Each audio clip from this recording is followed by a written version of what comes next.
There is a treasury hidden from the eyes of men, yet open to every soul who dares to believe. This treasure is not locked in banks, nor buried beneath the earth, but is waiting within you. Tonight I shall show you how to touch it, and when you do, money, gifts, and unexpected wealth shall rush into your hands as though drawn by an unseen law. It is the Father's good pleasure to give you the kingdom. Let these words enter not as mere sound, but as a living seed planted in the depths of your being. They were not spoken to flatter or to console, they were uttered as revelation. The kingdom is not a promise deferred to some future heaven, nor is it reserved for a select few. The kingdom is all that you could ever need, desire, or imagine. Wealth, love, peace, security, joy, abundance without measure. To give you the kingdom is to give you everything, and if it is the Father's good pleasure to give, then nothing is withheld, nothing is delayed, nothing is denied. The question is never, will He give? The question is only, will you receive? To receive is not to wait, to long, or to beg. To receive is to accept within yourself the fact that what you seek is already yours. The Father does not labor to create, for all is finished. Before you call, I will answer, and while you are yet speaking, I will hear. What you call desire is the echo of what already is. You hunger for it because it exists for you. Desire is never a mockery. It is the blueprint of fulfillment pressing against the veil of this world, seeking expression in form. When you long for money, it is not lack calling out, it is abundance knocking from within, urging you to awaken to its presence. When you say, I need, the truth behind that cry is, I already have, for you cannot desire what is not already prepared. You look upon the numbers in your bank, and you call them real. You see their limitation and feel bound. Yet these numbers are only shadows cast by yesterday's belief. They are not truth, they are not substance, they are not the final word. For Scripture says, the things seen are temporal, but the unseen are eternal. What is eternal? Consciousness, imagination, the unseen reality within you that holds all possibilities as present facts. The gold you desire is not locked away in vaults of men. It is alive in the vault of consciousness, awaiting only your acceptance. The law is eternal as within, so without. What you assume within, you shall experience without. If you dwell in the state of wealth, wealth must come. If you dwell in the state of poverty, poverty must harden.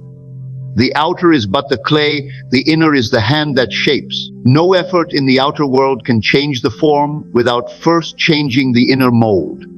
You may toil, you may strive, you may plead with men for money, but unless you shift the state within, the world will resist you. But the moment you claim within yourself the state of already having, the world melts before you and yields its treasure, for it is bound by law to mirror you. Do not confuse this with empty wishing. Wishing says, one day. Faith says, now. Wishing waits, faith assumes. Wishing postpones, faith accepts. To wish is to stand at the gate of the treasury and never enter. To believe is to step inside, to walk freely among the riches, to touch them as yours. Every dollar you could ever require already exists. Every check, every gift, every opportunity already is. Creation is finished. Nothing is to be made, only to be claimed.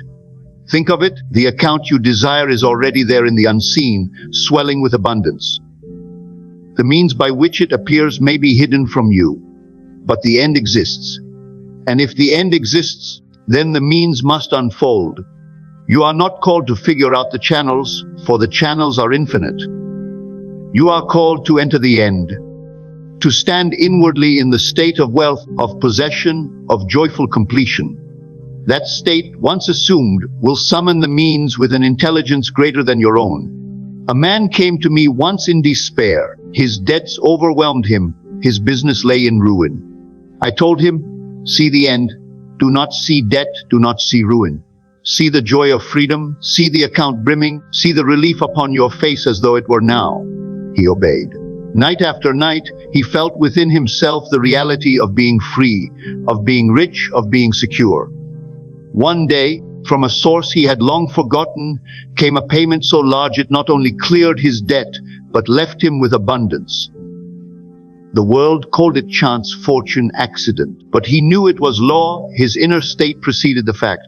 You may say, but how can I, with little, feel I have much? How can I, with emptiness before me, claim fullness? I tell you, you must be willing to ignore the evidence of the senses. The senses show you yesterday's belief. They cannot show you the unseen reality. You must walk by faith, not by sight. To walk by faith is not to close your eyes to the world, but to look beyond it, to see with inner vision what is already true. Begin now. Sit quietly and close your eyes. Let the world fade. Within you, construct the scene of fulfillment. See the account, not empty but full. Hear the words spoken. Your balance is abundant. Feel the security, the joy, the relief of having more than enough. Do not think of it as future, think of it as present. Do not think of it as coming, think of it as now. For the present felt inwardly will shape the present experienced outwardly. This is the law of assumption. To assume the feeling of the wish fulfilled is to create its reality. Every time you enter the state and accept it as real, you are planting the seed, and the seed must bring forth after its kind. Do not be discouraged if the outer lags, for the outer always lags. The seed does not sprout the moment it is sown, yet the sprouting is inevitable. Hold fast. Persist. For every state once assumed must externalize itself in the world of fact. Think of your consciousness as the only treasury. If the silver and the gold belong to the Lord, and the Lord is the I am within you, then all the silver and gold belong to you. Not tomorrow, not someday, but now. To say, I am poor, is to deny your true inheritance. To say, I am rich, is to align with eternal truth. It is not arrogance to claim abundance, it is obedience. For to deny what has already been given is the only arrogance. To accept it is humility before the law. When next you think of your bank, do not look with fear or doubt. Close your eyes and look with inner sight.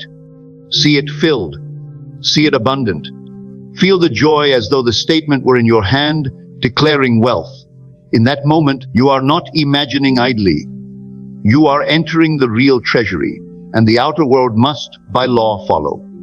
Close your eyes for a moment, and let the outer world fall away. Withdraw your attention from the numbers, from the bills, from the voices that tell you what you cannot do. Withdraw as you would from the stage of a theater, knowing that all you see there is but a play, a passing shadow, a performance. Now step inward into the secret chamber where imagination is the only light.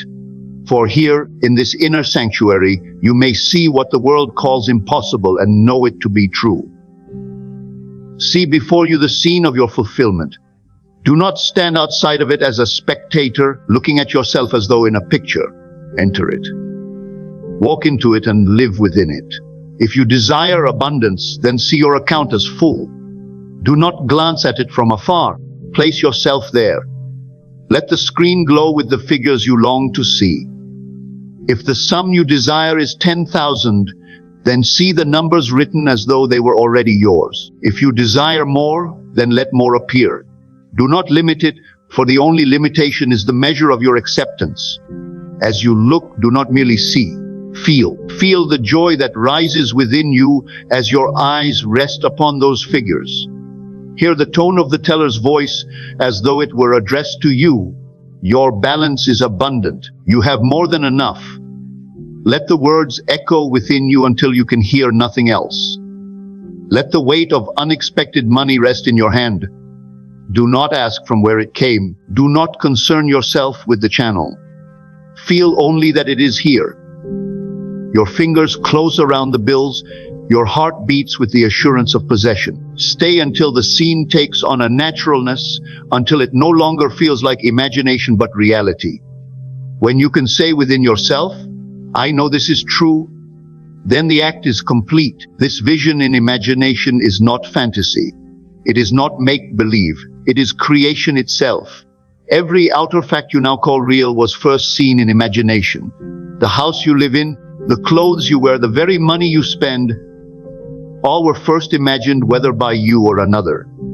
Imagination is the womb of creation. To see and feel within is to plant the seed in fertile soil, and once planted, the seed must grow. A man once told me he longed for wealth, but could see no way it could come. I asked him to set aside the question of how, and instead to see the end. Each night he lay upon his bed and imagined himself holding a letter, opening it, and reading words of great joy. Though he knew not from where it would come, he persisted. One day, long-forgotten shares in a company were redeemed, and the letter arrived with more than he had dared to expect. He laughed when he told me, for he said, "I never imagined the source, but I imagined the feeling, and the feeling brought the fact." This is the law. Do not underestimate the power of the scene you create. The vision held in imagination, if persisted in, will harden into fact. The world cannot resist it, for the world is only the echo of your inner state. Every event, every circumstance, every meeting of chance is but the outpicturing of what you have already accepted as true within. If you would change the outer, you must change the inner. If you would see wealth in your hand, you must first see wealth in imagination. For the state always precedes the fact. The shadow cannot move unless the object first moves. The reflection cannot change unless the face itself has changed. And so it is with your life. You may toil in the outer, you may labor day and night, but if inwardly you dwell in lack, your outer labor will only yield more lack. If inwardly you dwell in wealth, the outer must yield wealth, even through channels you never knew existed. The state you occupy is the cause, the fact you behold is the effect. Consider this: you may sit in the chair of poverty, though surrounded by gold, and the gold will vanish from you. You may sit in the chair of wealth, though surrounded by emptiness, and the emptiness will melt away. For the outer is always the servant of the inner. It obeys without question. It takes the shape of your assumption, whether rich or poor, whether loved or unloved, whether whole or broken. The state commands, and the fact follows. You have seen this law in operation already, though you may not have named it. You feared an event, and the event came. You expected disappointment, and disappointment arrived. You assumed rejection, and rejection knocked upon your door. And yet you have also assumed joy and found joy, assumed success and met with success. The law is impartial. It works in harmony with your belief. It gives to every man according to his faith. Why then will you not use it consciously? Why stand in fear of numbers upon a page when you can, this very night, assume the state of abundance? Let the world remain as it is for now. It is but the residue of yesterday's thought. Enter tonight into the vision of fulfillment. Walk as one who already possesses. Feel the thrill of having. Let it sink so deeply into you that when you rise, you cannot tell whether it was dream or fact. For when the inner state is accepted as reality, the outer world must rearrange itself to reflect it. Think of a man who nightly assumed the joy of wealth. He lay down upon his bed and felt within himself the comfort of abundance. Though his purse was light, he imagined it heavy. Though his account was bare, he imagined it full. Night after night he persisted, until one day, from an unexpected source, a fortune was placed in his hands. He did not labor for it, he did not beg for it, he did not chase it. He simply assumed the state, and the state preceded the fact. This is the pattern. Always the state first, the fact second. Always the unseen cause, the seen effect. When you forget this, you chase shadows. When you remember, you command substance. Stand tonight in the state of wealth, and the shadow of wealth will follow. Refuse to be moved by appearances, for appearances are yesterday's news. Look within and see the state you would occupy. Claim it, live in it, breathe in it, until it feels more real than the world around you. Do this, and the world will bow. Money will come from channels you never imagined. Opportunities will arise where none seem to exist. Gifts, inheritances, forgotten debts, sudden increases, all shall conspire to bear witness to your inner wealth. But it is not the channel that matters, it is the state. For the state precedes the fact, and the fact cannot resist the state. Faith is the most daring act of man, for it demands loyalty to an unseen reality.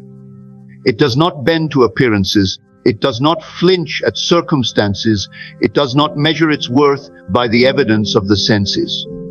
Faith holds to the end though the world declares it impossible. Faith walks through the desert as though already in the garden.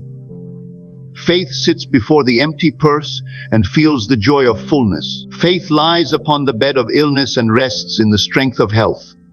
To live by faith is to declare within, "It is done," though the outer whispers, "It is not yet." When you accept the reality of your desire in imagination, faith is the hand that holds it steady. For the moment you assume the wish fulfilled, the world will tempt you to doubt. It will show you the same bank account, the same bills, the same lack, as though to mock your inner vision. But remember this, the world is slow to echo the change within. It must rearrange itself, and rearrangement takes form in time. Do not be deceived by the delay. Do not abandon the vision for the lie of sight. Hold fast to the unseen, for what is unseen is eternal, and what is seen is passing. Think of the farmer who plants a seed. He does not dig it up the next morning, saying, "I see no sprout." He knows the soil is working, the life is stirring, though his eye sees nothing. He tends it with faith. He waters it with faith. He guards it with faith until the green shoot breaks forth. So it is with you. Your assumption is the seed. Your persistence is the water. Your loyalty to the end is the sunshine that calls it into bloom. To abandon faith is to starve the seed. To persist is to guarantee the harvest. There will come moments when everything within you will cry out to give up. When the pressure of bills, or the voice of reason, or the laughter of others will say, "It is foolish to believe." In that hour, remember, faith is not built for what the eyes can see, but for what they cannot. Faith is not needed where proof abounds. Faith is the substance of things hoped for, the evidence of things not seen. The unseen is more solid than the seen, for the unseen is the root and the seen the blossom. Hold to the root, and the blossom must come. One man told me he imagined himself successful, though the world called him a failure. Each night he walked in his mind through the halls of his prosperous business, greeting customers, hearing the sound of money exchanged. In the morning, his little shop remained empty. For weeks nothing changed, yet he persisted. He refused to surrender the inner picture. Then one day a sudden contract, one he never sought, was placed in his hand, and his little shop became the foundation of a great enterprise. The world called it fortune, but he knew it was faith. His inner act, sustained in the face of nothingness, birthed the fact. And so I tell you, faith is your only guarantee. Not the promises of men, not the shifting tides of economy, not the strength of circumstance, but faith alone. If you will not waver, if you will remain loyal to the unseen, then the unseen will harden into fact. Every inner act will bear fruit, for faith cannot return void. But remember, every seed you plant in imagination has its appointed hour. Many of you have sound desires and abandoned them, thinking them lost. But no assumption, once felt as real, is ever wasted. The seed may sleep, but it does not die. It rests in the soil of your being, awaiting its season. And when the time is ripe, it rises, often when you least expect it, often in a form more wonderful than you conceived. This is the forgotten seed. There are things you once desired, moments when you felt with such vividness the possession of money, of freedom, of joy. Perhaps you grew weary and let it slip from memory. Yet even now, the seed of that assumption is alive. You may have forgotten, but life has not. The law does not forget. And one day, the harvest bursts forth, and you call it sudden, unexpected, miraculous. But it is not sudden to the law, it is only the seed fulfilling its nature. A woman once told me she had long desired a home. Years ago, she imagined walking through its rooms, feeling the joy of ownership. But circumstances forced her to abandon the thought, and she moved from place to place with no certainty. Then, when she had forgotten the dream, An inheritance came from a distant relative, and with it, she purchased the very home she had once imagined. She said to me, "I thought the dream had died, but it lived all the while. Nothing imagined is ever lost.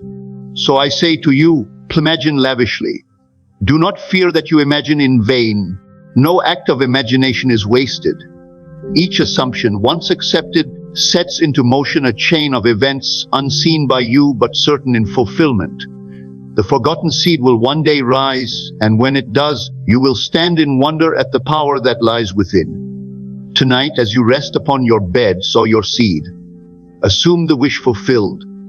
Feel it so vividly that you can say, "I know it is done." And if the world tomorrow shows you nothing, do not be moved. The seed is hidden, but it is alive. The soil of imagination is deep, and its processes are secret. Let it be. Trust it. Water it with gratitude, guard it with faith, and wait. At the appointed hour, the forgotten seed will remember you, and the world will yield to you what you once accepted within. Do not chase after signs. Do not run here and there, seeking proof in the outer world that what you have assumed within is coming to pass. For the moment you seek signs, you confess you have not yet believed. The outer sign is the shadow, but the reality is within you. The silence is your sanctuary. In the stillness of your own being, the assurance is born. There, in the quiet, you hear the soundless voice that speaks louder than thunder. It is done.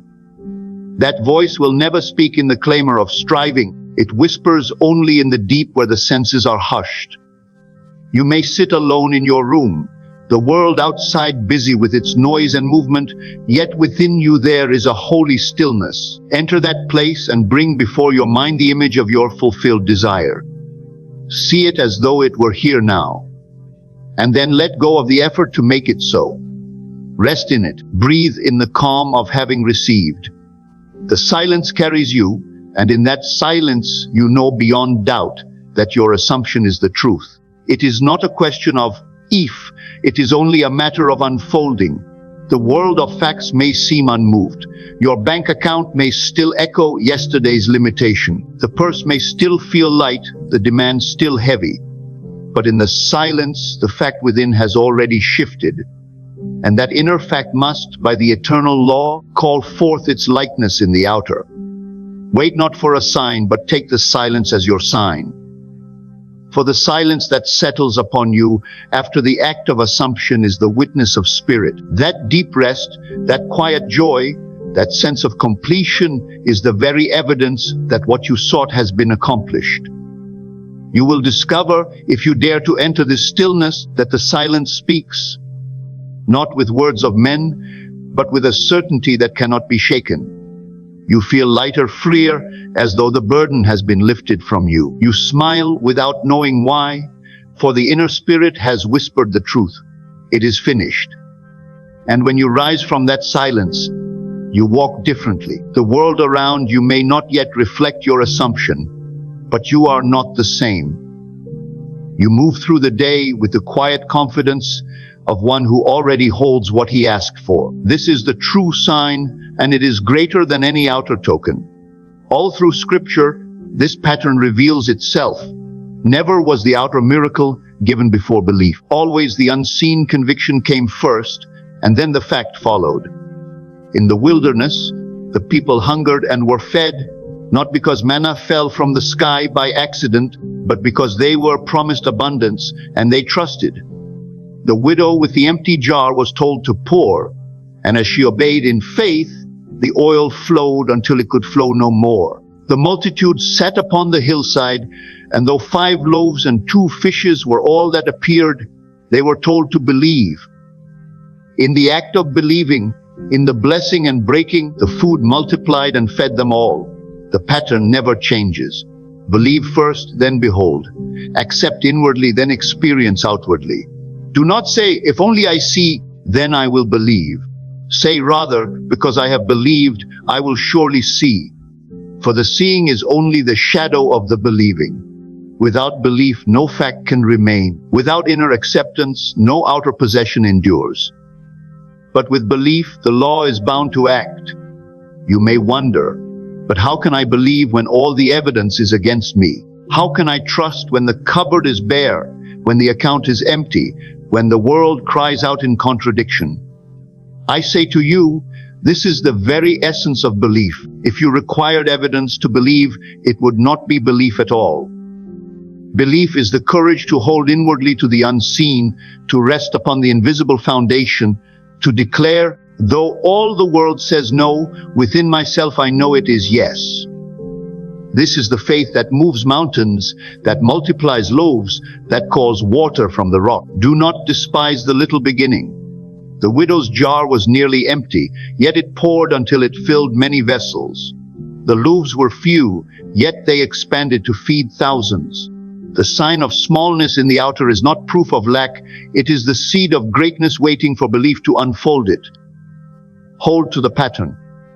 Take what little you see, and instead of mourning its insufficiency, bless it as though it were abundance. In blessing you multiply. In cursing you diminish. The outer world is not your master, it is your servant. It waits for your inner command. If you stand in the state of want, it will echo want. If you stand in the state of wealth, it will echo wealth. The silence within is the workshop where you fashion the command. The belief is the force that sets the servant into motion. If you can remain faithful to the unseen, the outer will be compelled to bow, for it has no choice but to mirror the state you occupy. And so I tell you, enter the silence and remain there until the hush becomes a song, until the stillness becomes assurance, until the unseen becomes more real than the seen. In that state, you will know you have already received, and from that knowing flows the pattern of abundance. Believe first, then behold. Rest in the silence, and let the world bear witness in its appointed hour. Do not say within yourself, one day I will be rich, one day I will be free, one day I will live in abundance. For the moment you say, I will, you cast the blessing into a future that never arrives. Tomorrow is forever out of reach, for when it comes it is always today. You cannot live in the future, you can live only in the now. To wait for wealth is to postpone wealth. To believe it is coming is to confess it is not yet here. And what you confess as not here cannot enter. The secret is identity. What you claim as your state of being, that alone can the world reflect. If you say, I am poor, no matter how much money passes through your hand, poverty will cling to you. If you say, I am rich, even when the purse is empty, wealth begins to form itself about you. The I am is the root of all manifestation, for whatever you place after it becomes flesh in your world. You need not force, you need not beg, you need not persuade. You need only to assume the identity of the one who already has. When you take that identity inwardly, the outer must conform. Tonight you may sit and feel the thrill of possession. Say within, not as a wish but as a decree, I am wealthy now. And as you say it, let the feeling rise. Do not utter it with doubt, utter it with conviction. Hear it as though it were whispered by the eternal within you. When the mind protests, but the account is low, but the bills are due, answer it not with argument, but with identity.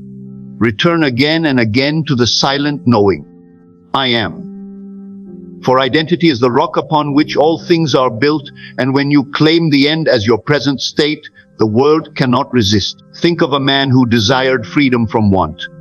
He had nothing but debt, and all around him men pitied him. Yet nightly he assumed the posture of wealth. He sat in his chair, closed his eyes, and felt himself to be a man of great means. He did not say, it is coming. He said, it is. Within, he walked among his possessions. He heard the voices of those who congratulated him. He smiled as one secure. In time, the world reshaped itself. An inheritance he had long despaired of was suddenly released. Opportunities rushed to him. Men who once dismissed him sought his company. But the outer was only echo. The true cause was the inner shift of identity. So it is with you. Do not wait, do not linger in, someday. Step into. Now, Claim your desire as present fact. Feel it, live in it, breathe it, until the world must echo your state. For the world is nothing but the mirror of the identity you have assumed. And when you have assumed it, do not stop short of joy. Do not merely say, I am wealthy.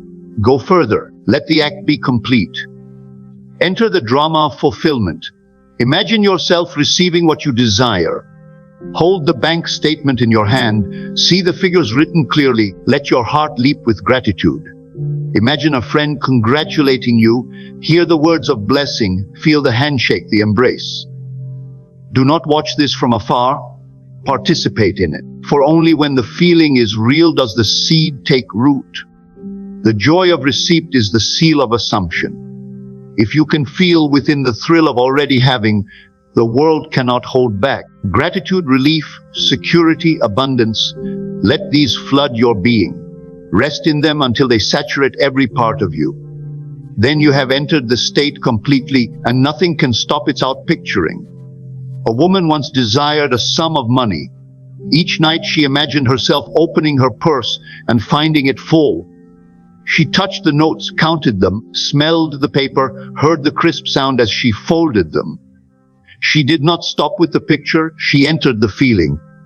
She felt the joy, the excitement, the relief of knowing her needs were met. Within a short while, unexpected money came to her through channels she had never thought of. She said to me, it felt so real in my imagination that when it came, I was not surprised. I had already lived it. This is the key. Live it now. Feel it now. Let the joy of receipt so fill you that you have no room for doubt. For doubt cannot stand in the presence of gratitude. When you thank for what you have not yet seen, you declare to the world that you have already received. And the world, bound by law, must deliver what has been claimed within. Do not look to the outer to give you permission to feel joy. Let joy begin within, and the outer will fall into line. Do not wait for the bank to increase before you feel rich. Feel rich, and the bank will increase. Do not wait for the gift to appear before you feel grateful. Feel grateful, and the gift will appear. For all begins within, and the inner feeling is the cause of the outer fact. So tonight, assume the identity of wealth. Say within yourself, I am. And having claimed it, do not hold back. Enter into the joy of possession. Feel the thrill of the wish fulfilled. Know it so deeply that when the world delivers it to your door, you will smile, for you have already lived it many times within. The mind will always seek proof in the outer, but the proof of spirit is never in the outer. It lies in the silence of your conviction. To lean upon appearances is to lean upon shadows, for what you see is only the echo of what you once believed. The outer world cannot precede your inner state. It cannot go before you to prepare your path. It can only follow, only confirm, only bear witness to what has been decreed in imagination. The mistake of man is to wait for evidence before he believes, yet belief is the evidence. Faith is the substance of things hoped for, the evidence of things not seen. The invisible is the reality, and the visible is but its garment. When you understand this, you cease to be disturbed by delay or contradiction. Delay is only the outworking of old assumptions, and contradiction is only the shadow of a state no longer alive. You need not wrestle with them, you need only persist in your new conviction. Just as a seed buried in soil cannot spring forth instantly into a tree, so your assumption requires an interval in which it hardens into fact. But the moment you have claimed it within, the process has begun. You may not yet see the form, but the root is already spreading in the unseen. Do not pull up the seed to check if it grows. Rest in the certainty that it must, and while the world may scoff and demand proof, remain inwardly unmoved. For the scoffer sees only with eyes of flesh, but you have eyes of faith.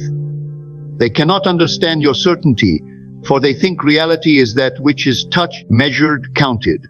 Yet you know reality is that which is felt, believed, assumed. The world is clay and imagination is the potter. What you hold within will one day be held without, not by chance, not by favor, but by law. There was a man who desired freedom from his employer, yet every outer sign declared it impossible. His contract bound him, his obligations chained him, and his employer needed him too much to release him. Yet nightly he imagined himself free. He walked the streets in imagination as one no longer tied. He rose in the morning with the feeling of leisure. He lived inwardly as though he were already at liberty. Those around him told him he was foolish, that the facts denied him, that freedom was years away. But he trusted the unseen more than the seen. In a manner no man could have plotted, his employer suddenly dissolved the business, freeing him instantly and without cost. He stepped into the state he had already assumed, and the world bowed to the decree of his imagination. So it will be with you. Do not seek validation from others. Do not ask whether the world approves of your desire. The world does not need to approve, for it is not the cause. The cause is your own imaginal act. If you dare to persist in the assumption of already having, then the proof will come in its own appointed hour. But even before it comes, the conviction itself is your evidence. Faith is its own proof. And when you hold this conviction, something marvelous occurs. Life bends itself to meet you. You find yourself led gently, almost unconsciously, into paths that align with your assumption. You meet those you must meet, you hear what you must hear, you act when you must act, and yet you feel no strain. It is as though the entire universe conspires to fulfill what you have already claimed within. And truly it does, for the universe is none other than your own vast self pushed out. Yet conviction without feeling is incomplete. To know the law is not enough, you must live it in sensation. When you assume the state of your desire, let it not remain as words in the mind. Enter it with feeling, with vividness, with sensory reality. If you desire wealth, do not merely say, I am wealthy. Feel the texture of wealth, the ease, the relief, the confidence. If you desire love, do not merely say, I am loved. Feel the warmth of an embrace, the joy of companionship, the sweetness of being chosen. Feeling is the bridge between the invisible and the invisible cause and the visible effect. There was a woman who longed for her family to be reconciled after years of division. She prayed with words, but nothing changed. Then she learned to pray with feeling. Each night she imagined the table filled, the voices laughing, the sound of harmony restored. She touched their hands in imagination. She saw the smiles, she felt the love as though it were present. She rose each morning still with no outer sign, but inwardly she carried the joy of reconciliation. Soon, without her effort, a gathering was arranged, old quarrels were forgiven, and the scene she had played inwardly unfolded outwardly in exact detail. So it is with all things. Words alone will not move the mountains of circumstance. It is feeling that lifts them from their place. To declare without feeling is like writing upon water. The words vanish as soon as they are formed. But to declare with feeling is to carve upon stone. The impression remains until it shapes the world. Therefore, dwell in the end until you feel it real. Do not glance at it as though through a window. Step into it and live within it. Let your senses participate in its reality. Hear the words that would be spoken. See the sights that would be seen. Touch the objects that would be touched, and above all, feel the satisfaction that would be yours. When feeling saturates your assumption, it is done. And do not be concerned with how it shall come. The how is not your part. The how is the mystery of life itself, which reshapes itself according to your conviction. Your only task is to assume and feel. The rest is the movement of the unseen into the seen, the invisible into the visible, the eternal into the temporal. Trust it, for it is faithful. When you claim within yourself, I am, and feel it so deeply that the outer no longer troubles you, you have touched the creative power of God. You have entered the state from which all things flow. From that state, the world cannot help but rearrange itself. No resistance can stand before the one who feels the wish fulfilled. For resistance belongs only to the realm of appearances, and appearances must yield to assumption filled with feeling. So tonight, let go of appearances. Cease to look to the world for evidence. Cease to beg for signs.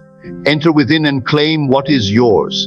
And when you claim it, do not stop short. Enter the joy of it, the feeling of it, the very life of it. For feeling is the secret, and conviction is the seal. When the two are joined, nothing can keep your desire from you. The world must bend, circumstances must shift, people must play their part, until what you have felt inwardly is borne outwardly as fact. There is within you a point of power that no outer force can touch, a center from which all things proceed, and that center is your assumption of yourself. The world you see is but the mirror of what you know yourself to be, and though men may argue, resist, or condemn, they cannot alter the law. The law is simple, though the mind of man seeks to complicate it. Whatever you accept as true of yourself, that alone determines the conditions of your life. It is not the words of others, nor the judgments of society, nor even the history you think binds you.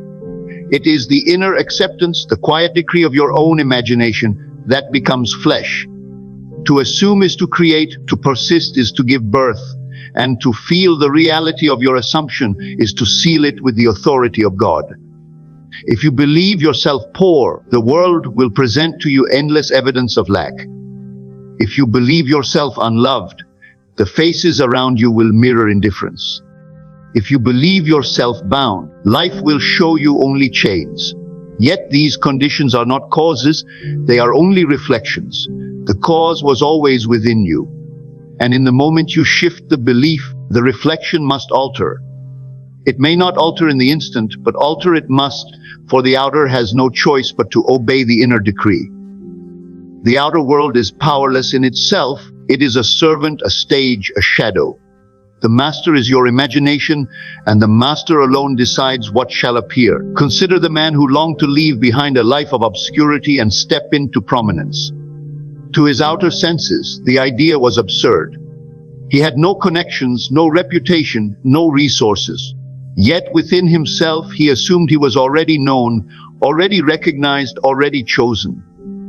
He walked as though the applause were his, as though the recognition were already given. Though the world scoffed, though years of obscurity weighed upon him, he persisted in the assumption. And in time, doors opened, people appeared, circumstances bent to his conviction. The shadow world rearranged itself to reflect the truth he had embraced in imagination.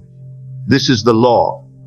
Do not think it only applies to some, or only in certain things. It applies universally, without exception. The beggar and the king are alike subject to it, for both lie within the realm of imagination. And though they may seem worlds apart, each is but the product of his own accepted state. The beggar could assume wealth and rise, the king could assume defeat and fall. It is not the outer crown that makes the king, but the inner acceptance of kingship.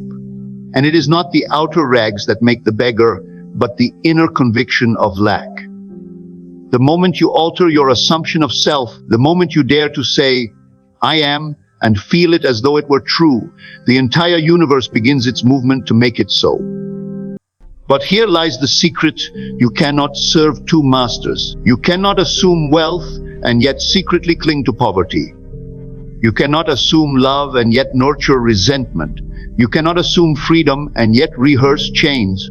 The inner state must be singular, undivided, wholly given to the assumption you choose. If you waver, if you contradict, if you claim by night what you deny by day, the harvest will be confusion. Yet if you persist, even in the face of contradiction, if you stand unwavering in the feeling of the wish fulfilled, then no power on earth can keep it from you.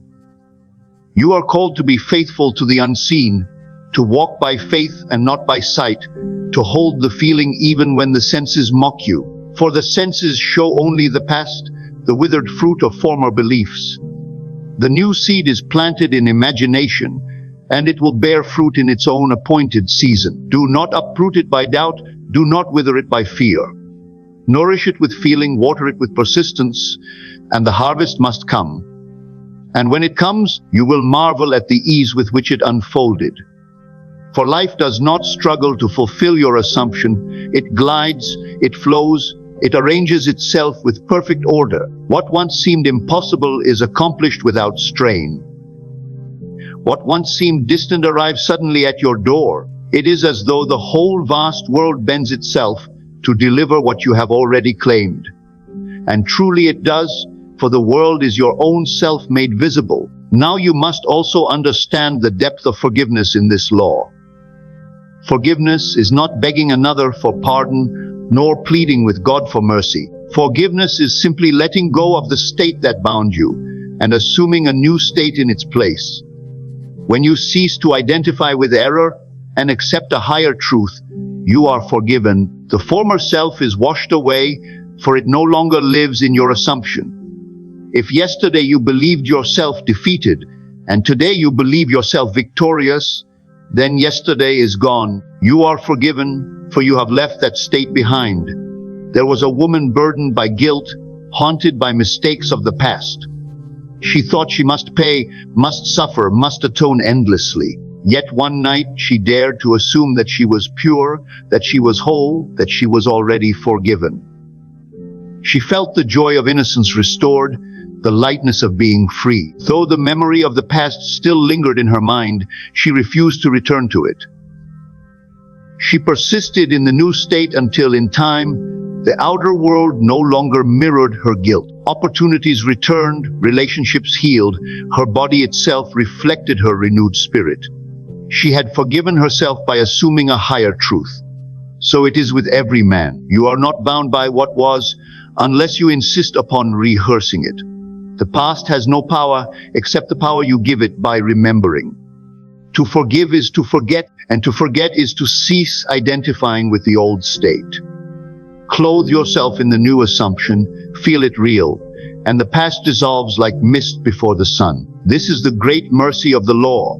You need not struggle with years of toil to undo what imagination once created. In an instant, by assuming a new state, you can be free. The old will fade, the new will rise, for imagination is eternal and the outer is transient. Hold to the new with faith and feeling, and watch how swiftly life renews itself. Therefore, when you are tempted to despair, remember this: nothing is fixed, nothing is final, nothing is beyond the reach of imagination. The chains you feel are illusions, the walls you see are shadows, the limits you fear are but reflections of old states. Assume the opposite, feel it with conviction, and persist until the shadow world bends. You are free the moment you accept freedom. You are rich the moment you feel wealth. You are loved the moment you dwell in love. All else is only the echo of former beliefs, soon to pass away. Now go inward, even as you hear these words, and test the law within yourself. Take the desire closest to your heart, lift it up in imagination, and clothe yourself in its fulfillment. Walk as though it were already yours, breathe as though it surrounded you, feel as though it were accomplished. Refuse the testimony of appearances and rest in the unseen conviction. And as surely as night turns to day, you will see it take shape before your eyes. There comes a moment in the journey of every soul when it realizes that all striving outward is in vain, that no effort of the outer man can ever bring the peace, the fulfillment, the certainty it seeks. For what is outward is but a shadow, a reflection, a passing echo of an inner cause. And when one awakens to this truth, life begins anew. For then he discovers that the only true action, the only real effort is inward. To imagine is to act, to feel is to create, to assume is to move mountains. What the world calls action is but the afterimage of the inner decree, the shadow of an invisible movement in consciousness. The 15th key lies in the recognition that you are not to chase, nor struggle, nor exhaust yourself in the pursuit of conditions. Rather, you are to rest in the feeling of already being that which you desire.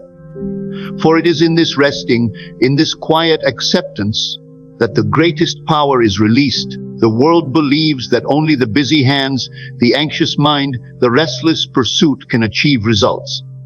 Yet look closely, and you will see how often their striving fails, how often their labor bears little fruit, how often their efforts lead them in circles. But when one enters the stillness of assumption, when one rests inwardly in the conviction of the wish fulfilled, the results flow with a grace that effort can never accomplish. It is the Sabbath principle, the holy rest of the soul that knows creation is already finished. All that you could ever desire, all that you could ever hope to achieve, exists already in imagination, waiting only for your acceptance. To toil after it as though it were absent is to deny its presence. To chase it as though it were far is to confess its distance. But to rest in the awareness of its reality, to assume it with quiet certainty, is to allow it to emerge without resistance. The harvest ripens when the farmer rests. The seed blossoms when left undisturbed in the soil. So too with your desires they bloom in the stillness of assumption. There was a man who longed for success. For years he labored, grasping at opportunities, exhausting himself in ceaseless effort. Yet success eluded him, slipping always just beyond his reach. One day, weary of striving, he turned inward. He began to imagine himself already successful, already recognized, already at peace. Each night he lay in bed and felt the reality of his wish fulfilled. No longer did he strain, no longer did he chase. He simply rested in the conviction that it was so. In time, without strain, opportunities arrived, doors opened, recognition came. And he marveled that what years of effort could not accomplish, the quiet assumption had brought with ease. This is the secret of effortlessness, not passivity, not neglect, but the deliberate choice to act inwardly rather than outwardly, to assume the end rather than chase the means. The world is forever running after shadows, yet the awakened soul stands still and clothes himself in the reality of his desire. And the shadows come running to him. The 16th key unfolds as the deeper understanding of persistence. For it is not enough to assume once, to feel for a moment, and then abandon the state when the senses contradict. The senses are stubborn, reflecting the harvest of past beliefs. They will show you lack when you have assumed wealth, loneliness when you have assumed love, chains when you have assumed freedom. And if you are not steadfast, you will abandon your new state and return to the old, declaring the law of failure. But the law never fails. Only the persistence of the dreamer wavers. To persist is to hold the inner vision even as the outer world mocks you. It is to return again and again, night after night, to the feeling of the wish fulfilled until it becomes so natural, so normal, that you no longer question it. To persist is to walk by faith, not by sight, to know that imagination creates reality, and that reality must bend though it may take time. Just as the seed requires seasons to bear fruit, so too does the assumption require its interval of gestation. But once planted, once nourished with persistence, it must blossom. Consider the woman who longed for companionship. Though she nightly imagined herself embraced in love, the days revealed only solitude. The old belief whispered that she was destined to remain alone. Yet she persisted. Night after night she clothed herself in the joy of togetherness, in the warmth of affection. When doubt arose, she silenced it with the feeling of love accomplished. She persisted until the state became her dwelling place. And one day, without warning, love appeared in her life, in flesh and blood, mirroring the reality she had already lived inwardly. Persistence is the test of faith. It asks you to remain true to the unseen when all appearances deny it. It demands that you choose imagination over sense, conviction over doubt, the inner over the outer. To the wavering mind, this seems impossible, but to the steadfast soul, it becomes second nature. For once you taste the truth that assumption creates, you will no longer be swayed by appearances. You will know the outer must conform, and so you will persist until it does. The world honors the man who persists in outward struggle, who fights against odds, who endures in effort. But greater by far is the soul who persists inwardly, who refuses to let the senses dictate, who stands firm in the unseen conviction. For this persistence does not exhaust, it does not weary, it does not break the spirit. It strengthens, it uplifts, it reveals the power of God within. So then, let your rest be in assumption, and let your persistence be in faith. Rest, for creation is finished. Persist, for the senses deceive. Rest, for the seed is already planted. Persist, for the harvest is certain. Rest, for imagination holds the fullness of all desire. Persist, for the outer world is slow to follow. Rest and know it is done. Persist and watch as it becomes visible. Even now, as these words move through you, you can feel the truth of them.